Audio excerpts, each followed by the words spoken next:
Welcome. Today we're going to talk about a plant you probably think you know inside and out, lavender. But here's the thing. Beyond that amazing scent, it has this incredible duality. We're going to see how this everyday backyard plant is both the super tough, practical workhorse and, at the same time, a really profound spiritual symbol.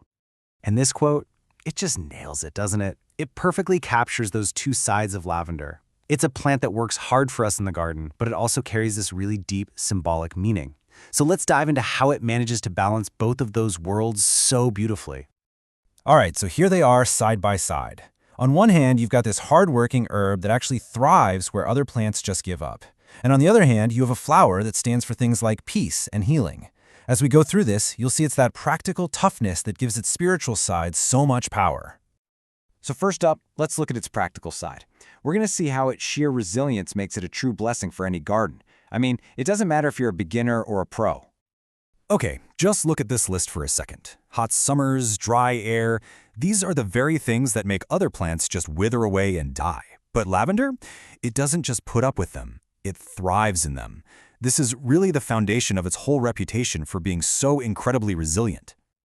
And get this, its toughness isn't just for its own good. It's one of the top 5 pollinator plants out there, which means it's an absolute magnet for bees and butterflies. So it actively helps the rest of your garden flourish. From your fruit trees to your vegetable patch, it literally multiplies the blessings right there in your yard.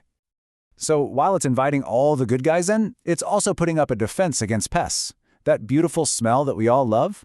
Well, it turns out it's a natural shield against mosquitoes, flies, moths, you name it. It creates this kind of fragrant force field protecting your outdoor spaces. And this is absolutely key. The good stuff doesn't stop at the garden's edge. When you harvest lavender for teas or soaps or even simple little sachets, you're bringing its purpose and its fragrance right into your home. The giving just keeps on going, long after it's been picked. Now, if you really want to make the most of all these benefits, it helps to know that lavender isn't just one single plant. There are actually a few different varieties, and picking the right one means you can be really intentional about the purpose you want it to serve in your life. This chart lays it all out just perfectly. So you want to cook with it and really cultivate a sense of peace, you'd go for English lavender. If you're looking for a joyful, decorative plant, you'd pick Spanish. And for tons of oil that symbolizes overflowing blessings, lavender is your go-to. It shows you can literally plant your intention in the garden. Okay, so we've seen how incredibly useful it is. And now that we get that, we can really appreciate the deeper spiritual messages this plant offers us. This is where lavender stops being just a plant and starts being, well, a kind of teacher. You know, the clue to its core spiritual meaning is right there in the name. It comes from the Latin word lavare, which means to wash. So for centuries, it's been tied to this idea of cleansing, purity, and making a fresh start.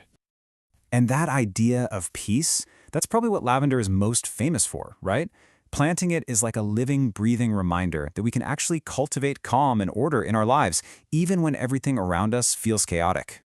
Its ancient use as a healing herb is a perfect mirror for spiritual restoration.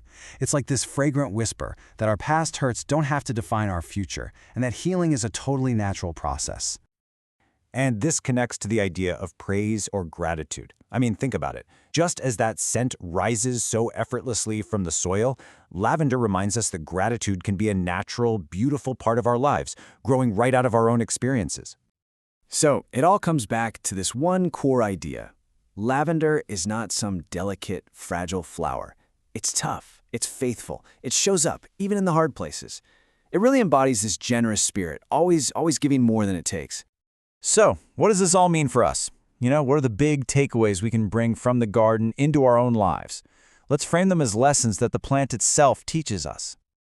So what are the sermons this plant whispers? Well, first, it tells us to grow where we're planted, to thrive in the conditions we actually have, not the perfect ones we wish for. Second, that peace isn't just passive, it's something you have to actively plant and cultivate. Each of these 5 points turns that symbolism into real, practical wisdom. It teaches us that yes, you can be both beautiful and useful, a blessing to everyone around you. And that leaves us with one final question. I want you to look at the spaces in your own life. Maybe it's a garden, a balcony, or even just a little window box. Perhaps they're not just places to manage, but places where real meaning is just waiting to grow. The only question is, what message will you choose to plant?